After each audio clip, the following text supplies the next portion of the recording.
او اوس تقریبا یو 15 شپږ ورځې شو چې لا ونه راغلی. والد صاحب خو دومره چې ورنوځي نه دننه چې هغې پوزیشن ډېر خراب دي. چې ژړا چالو شوې تر نن ته اوسه پورې دغه ژړاګانې کور کې کېږي. 4 ورونه و به 3 پاتې شو.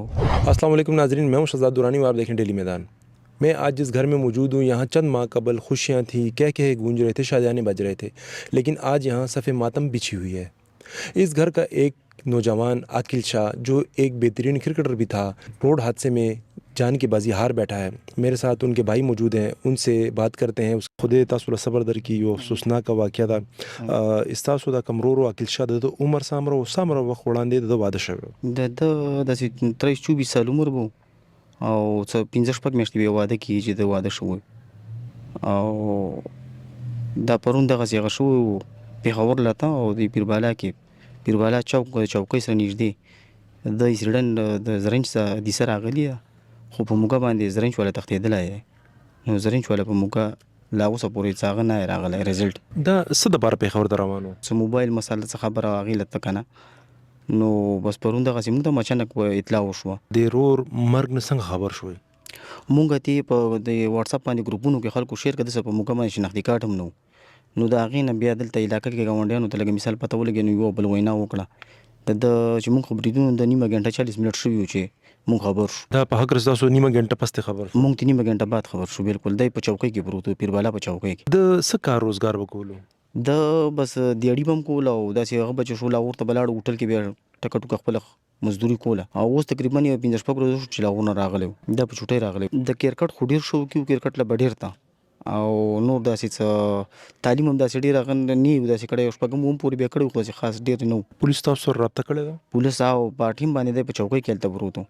نو هلته اوس مونږ هر یو شی اف آی آر هر څه هغه ورسره کړي که نه. دا خو ډېر افسوسناک او داسې دردناکه واقعه ده. تاسو هغې کور والا دا مور بیبي هم څنګه خبر کړه دی؟ ته ورته ونه وایې نو دا کلي خلک او دغه بل خبرېږي، نو دا هم راننوځي په دروازه چې په ګېټ دا راننوځي، دغې نه هم پته لګي، هغې ته هم بس پته ولګېدل. د ټلیفونونه او دا راغلل، بس هغې ته پته ولګېده چې دغسې حساب کتاب ده. بیا پکې کلي زنانه راغه شوې. والد صاحب خو دومره چې ورنوځي نه دننه چې هغې پوزیشن ډېر خراب دي. عاقل شاہ کے بھائی کو دیکھ سکتے ہیں کہ وہ کس کرب سے گزر رہے ہیں، اس کا اندازہ آپ ان کی اس سے دیکھ سکتے ہیں.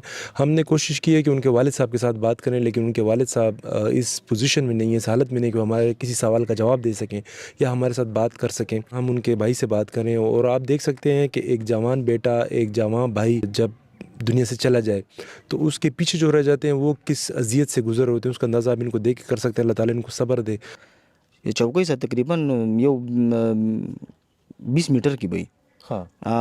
20 میټر کې به وي تقریبا. او بس همالته حادثه شوي او لوډر تښتېدلی. مړ خو په همغه ساعت مړ و، خو چې موږ ته اطلاع وشوه موږ رسېدو نو دی په چوکۍ کې پروت و. بیا د چوکۍ نه موږ اوچت کړه، پوسټ مارټم له موږ هغه نه بعد یې وړو. بیا دا تقریبا ما نه کشر و، به تقریبا ما 35 سال دی، هغه په 23-24 سال کې و. تاسو ټوټل څو وروڼه یې؟ 4 ورونه و به 3 پاتې شو. میرے ساتھ مرحوم عاقل شاہ کے ایک دوست موجود ہیں جو ان کے ساتھ کرکٹ کھیلا کرتے ہیں. ہم ان سے بات کرتے ہیں کہ وہ کتنا اچھا پلیئر تھا. عاقل شاه خو موږ سره کم از کم چې 4-5 سالو شو دلته دوی راغلي، موږ سره ګیم کوي او مطلب ډېر خلک و. بس حادثه راشي په ټول ټیم والا چې کوم دی مطلب غمزده دي. زموږ دې کلي کې بل یو نوجوان هم پولیس کې وایم چې کوم دی مطلب ډمپر چې دا کم غټ ګاډي د دې ټکر سره چې کوم دی هغه هم شهید شوی. نو داسې مطلب سنګل روډ دی، په دې باندې چې کوم غټ لوډډ ګاډي دا هم ډېر راځي، او چې کوم مطلب لا لوډر دی واړه ګاډي دا هم چې کوم دی مطلب بې احتیاطۍ سره چې کوم دی ډرایوینګ کوي. تاسو چې کومه خبره وکړه دلته حادثات روټین نو پولیس والا ټرافیک والا دلته ولاړ ټرافیک کنټرول کولو ته؟ یاره زموږ خو دې علاقې کې ټرافیک والا نشته دی، اخوا سایډونو ته شته، خو دې خوا ټرافیک چې کوم دی سیلکار وغیرہ نه وي. جی ناظرین، آپ نے عاقل شاہ کے بھائی اور اس کے دوست کی باتیں سنی. ان کا یہ کہنا ہے کہ یہ اس علاقے میں پہلا حادثہ نہیں ہے، اس مقام پہ کئی حادثات رونما ہو چکے ہیں. ایک پولیس اہلکار بھی جو ہے تو ایک ٹریفک حادثے میں جاں بحق ہو چکا ہے، لیکن اس کے باوجود جو ارباب اختیار ہیں وہ اس نازک صورتحال کا پہ کوئی توجہ نہیں دے رہے ہیں. اگر اس کا سدباب نہ کیا گیا تو یہ حادثات اس طرح ہی معمول بنے رہیں گے اور ہر مہینے یا ہفتے میں ایک جان، قیمتی جان ضائع ہوگی. دا روډ مې چې وفات شوی د عاقل شاه نامې و، ما نه کشر دی. ملزم پته ونه لګی چې مطلب چا ووهغه، وایي چې یاره تښتېدلی.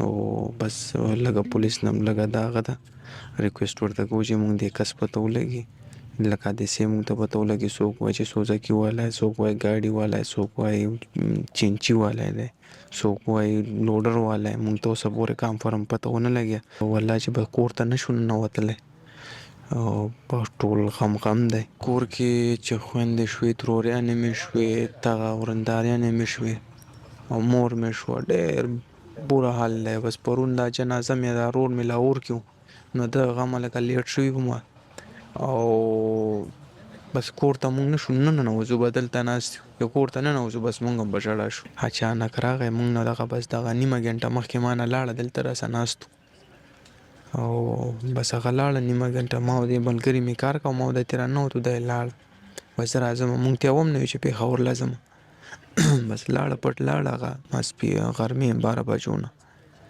چې ژړا چالو شوې تر نن ته اوسه پورې دغه ژړاګانې کور کې کېږي دا مې په خویندو هم ډېر ګران و او په مور مې هم ګران و بس په ټولو ګران و ڈی ایس پی مطرح سرکل میرے ساتھ موجود ہیں نور حیدر صاحب ان سے جانتے ہیں کہ ابتدائی تحقیقات میں کیا بات سامنے آئی کل جو ایکسیڈنٹ ہوا ہے بالکل یہ ایک افسوسناک واقعہ ہے جس میں ایک قیمتی جان ضائع ہوئے لیکن اس حوالے سے ہمارے ایک اسپیشل ٹیم ہے کل انہوں نے کچھ سی سی ٹی وی بھی چیک کیے ہیں اور انشاءاللہ یہ ملزمان جو ہے اس میں جلدی ٹریس ہو جائیں گے سی سی ٹی وی فوٹیج میں کس کی غلطی ظاہر ہو رہی ہے سی سی ٹی وی فوٹیج سے یہ غلطی ثابت ہوتی ہے کہ موٹر سائیکل پر جو ہمارا یہ بھائی سوار تھا جو کل حادثے کا شکار ہوا عقیل شاہ تو وہ یہ روڈ کی درمیان میں جو ڈیوائیڈر ہے اس ڈیوائیڈر پر بڑی تیز رفتاری کے ساتھ چل کر آگے سے روڈ پر جو لوڈر آ رہا تھا تو اس کی ضد میں آ کر وہ زمین پر گر پڑا اور اس کے بعد وہ ایکسپائر ہوئے. عوام کو کیا پیغام دینا چاہیں گے آپ؟ میرا عوام سے یہ گزارش ہے کہ جو موٹر سائیکل سوار خصوصاً 125 والا جو ہمارے بھائی ہے تو ان کو یہ چاہیے کہ وہ تھوڑا سا احتیاط سے گاڑی کو چلائے اور اتنا اوور سپیڈنگ نہ کرے.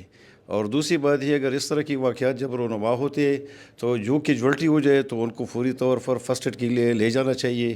اور گاڑی جو ایکسیڈنٹ کرے اور بھاگ جائے موقع سے تو ان کو یہ بھی چاہیے کہ وہ گاڑی کی نشاندہی کرے, پولیس کے ساتھ تعاون کرے. آپ نے نور حیدر صاحب کی باتیں سنی, ان کا عوام کو یہ پیغام ہے کہ کو بہت بھی جلدی ہے تو سفر آرام سے احتیاط سے گاڑی چلائیں, احتیاط کا مظاہرہ کریں. پولیس نے اس کیس میں اپنی طرف سے بھرپور کوشش کی ہے, ان کی کوششیں جاری ہیں اور ان کا یہ دعویٰ ہے کہ ان قریب جو اس میں ملزم ہے اس کو بھی گرفتار کر لیا جائے گا. کیمرہ مین اسد علی کے ہمراہ شہزاد دورانی, ڈیلی میدان, پشاور.